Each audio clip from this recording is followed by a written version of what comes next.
Good afternoon, Dark Horse Nation. Hope you guys and gals are having a great, blessed, safe weekend. Here it is, Saturday, July 24th, and I'm working on a weekend project. I want to share with you backyard mechanics and everyone who likes to do things yourself, which makes sense in this day and age.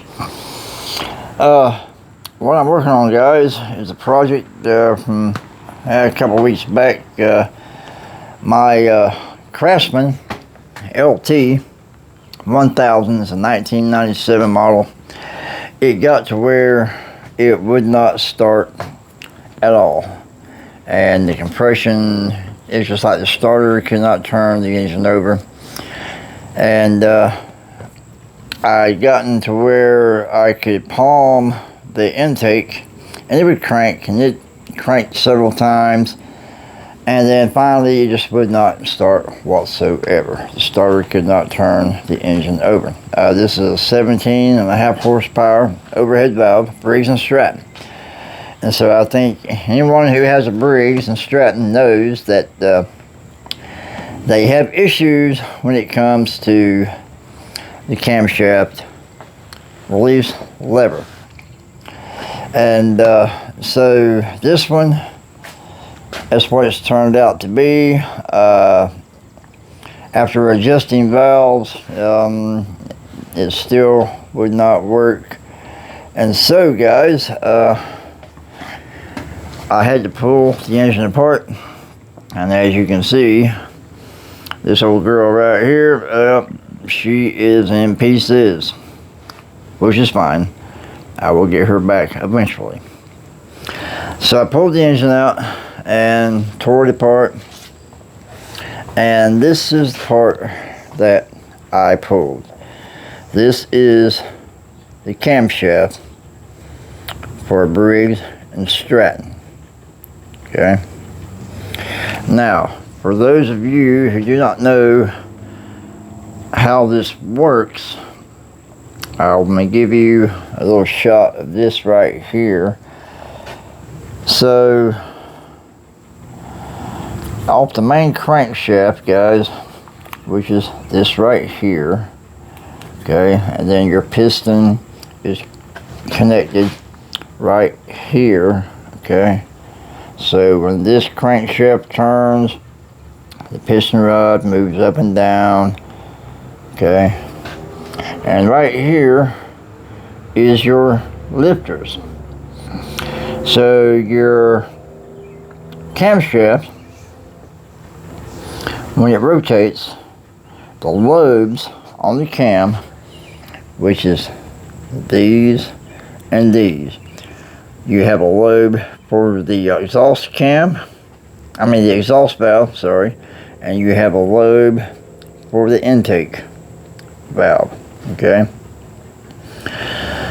And what happens is when those rotate, they push these lifters right here and these right there. They move in and out, okay, just like that. And you have push rods which are connected to valves,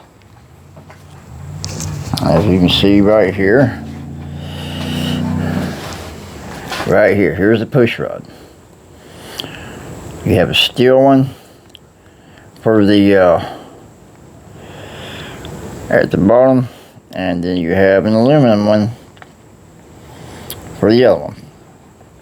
And then there, right here, are your valve springs and valves. And so those have to open and close at a certain time. Now what happens on startup, guys, there is so much compression, and I just dropped it, inside of one of these engines that it's almost impossible to crank it over with just a starter and battery.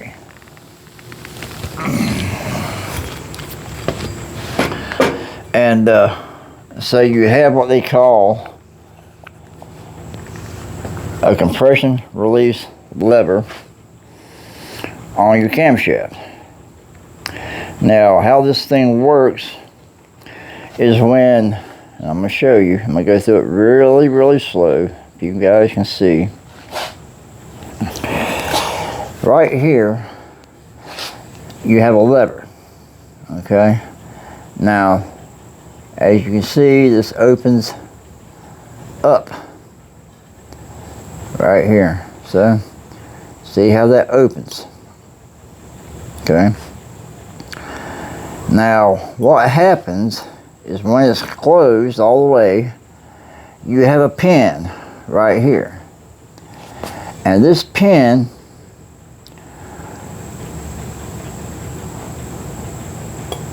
when the lever's closed, guys, it protrudes beyond the cam lobe. Okay? And let's see if y'all can see this right here. One more time. A lot of videos, they don't take time to actually show you. So see how that operates right here. So right here, when it's closed, and you first start the mower up, below 600 RPMs, this will stay closed. And so when it rotates, guys, what happens is it will connect with the lifter. So imagine this being your lifter right here. So it rotates around and it actually pushes, if you can see it, it pushes this lifter open on the compression stroke just enough to release the compressed gas or the compressed air, and it allows that to escape briefly, which puts less stress and compression on the engine for your starter to turn it over. And then once it fires open and starts up, it will automatically, because of centrifugal force, guys, this thing will open all the way up, and as you can see, it's now flush against the cam lobe, and it will stay that way as long as the engine is rotating and you have normal operation. So again, once this is closed, it opens just enough, and it's anywhere from 10 thousandths to 40 thousandths roughly. This will open the exhaust valve just enough to release the gas and allow the starter to turn over the engine. Now what happens over time? These things are notorious for breaking. To me, it's just a fault in the way Briggs designed this. And it's three pieces. It's a lever, it's a spring, as you see right here, and a pin that goes into a detent on the load. Now over time, guys, they can either break or the spring gets weak, just like everything else. Things get old. And even a weak spring can cause this camshaft not to operate properly, okay? Now, I'm going to show you the difference between a brand new one and this old one so you can see the difference up close, okay? And then this will hopefully help you understand why, even though it's not broken, why this is not allowing your engine to start. So I'm going to get the brand new one out, and guys, always use original equipment on a Briggs. Don't use the aftermarket cheap shit. Just go ahead and buy a new one, and I can show you exactly how much I paid for this one. And there were some of the tools I used. Now, if you look at this right here,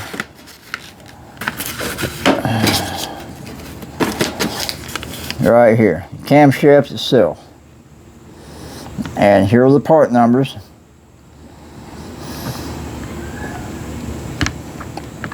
So $97 for a camshaft, and the gasket was $7.25. So anyway, guys, it's a lot cheaper than buying a mower, and you may be able to find them a little cheaper on Amazon maybe, but always use Briggs and Stratton original equipment. Okay, and like I said, this is the part number. Now what you get with this, guys, you will get a camshaft. Let me get this opened up.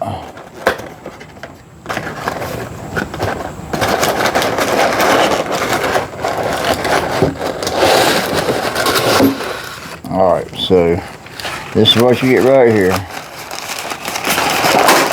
Uh-oh. Trying to do this one-handed. Alright, so here's a brand new camshaft from Briggs and Stratton. And we do not want to drop this one like I did that other one. And also, what you get is two brand new lifters. You get two brand new lifters, and if your motor has an oil filter or an oil pump, they will give you an oil pump shaft. Okay, that's what that's for. So for those of you who have an engine like this one, it's only 17.5 horsepower, you will not have an oil filter. Okay, but brand new lifters and oil pump shaft that comes with it. Now, the way you can tell, guys, if this lever or the spring is bad, I'm going to show you. This one right here, let me blow it up so you guys can actually see. And I wish I had this video years ago. If you open, check out how it closes. See that? It doesn't have a lot of tension on it. Hardly none. You hear the sound? Look at that. Pull away. So the spring is very weak. Alright, it just barely, hardly, you're right there. See that? It hardly closes the way it should. Now, the new one, if you'll listen to this one, move this over. Now you open this one, you hear the difference in sound? See how quick that closes? So the spring tension is a lot more on this one than the old one, guys. And springs do wear out over time. So if you hear it, and you see how fast it closes, that's the difference between the new one and this old one. Again, not much tension on it. See, you hear that? It closes real slow. Alright, now the reason this is causing you a problem, when you first start up and anything below 600 RPM, this is supposed to stay in this position.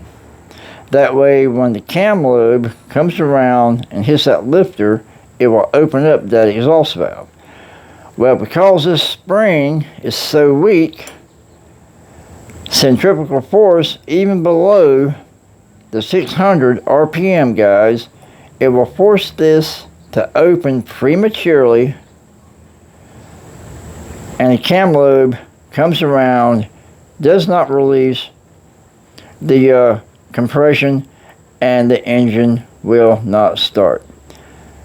This is how you troubleshoot your camshaft release lever, guys. I mean, if the spring is real weak, just like this, and let me blow this up so you guys can see. I really want y'all to have this opportunity to have this information. A lot of guys, they go too fast through videos. Right here, you see how slow that closed, and you can hear the difference in the ping as far as the tension goes. Okay, so it cannot stay in a closed position at all, and that's why it will not start. Okay, and then again, the brand new one.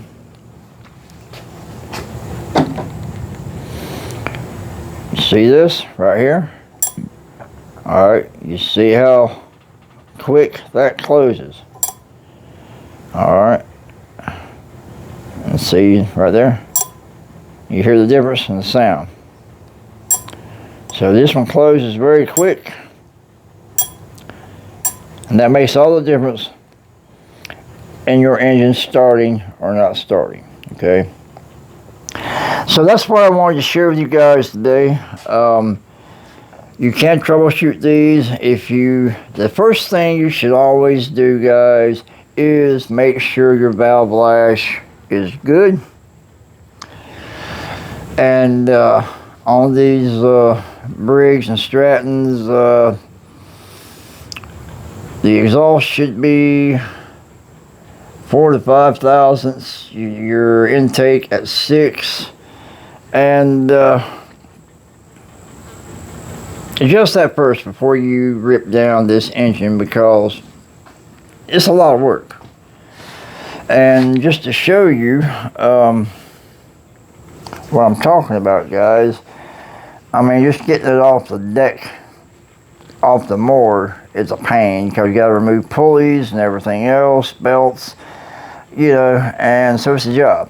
And then on top of that, once you get it apart, guys, you've got to scrape off this freaking gasket. And let me tell you something, that can be a royal pain in the rear. Okay, now I would recommend, if you get it apart, as you can see, these are clean. I've already cleaned out the sump, and on both sides. Here's what I use, guys: a combination of carbon scrapers like this right here, which are fine to a certain extent, but they're not great. But right here is what I use. I used the CRC gasket remover. Now, I had to do this a multiple of about 4 times. You spray it, let it sit for 15 minutes, come back, take your carbon scraper and start knocking off the top portion of the old gasket. Do not dig in to the metal, because it will score it, and then you will have a possible leak. Do that, and then on your second application, guys, just take one of these razor blades right here, like this. It's just a painter's razor blade.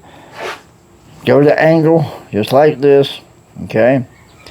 And just lightly start scraping it off, okay? And don't dig down into it. If you dig down into it, you can have a leak, okay? So 3 to 4 applications of the gasket remover, you'll be able to get all of this off.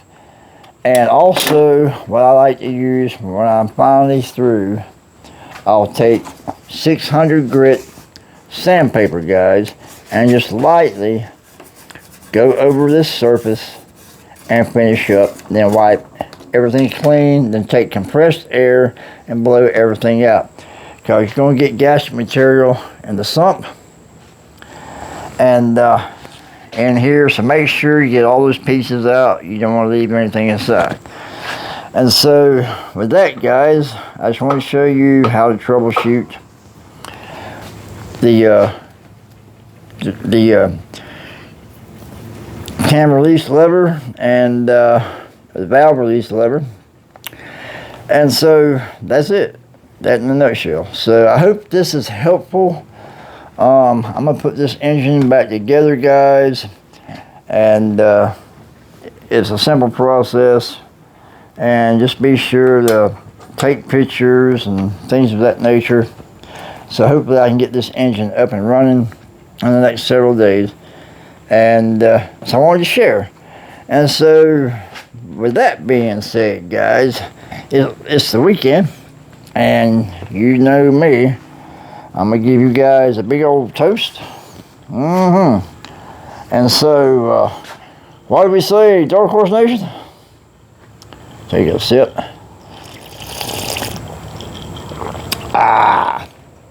Damn, that's good. All right, guys, y'all have a safe, blessed weekend. Please like, subscribe, share. It's free, and I hope this was helpful to y'all. And because if you tore one apart and you try to saw it was intact, you're thinking, well, why doesn't it work? It's there, but the spring tension does make a big difference in the way this thing operates. All right, guys, be blessed, stay safe, and I will catch you all again soon.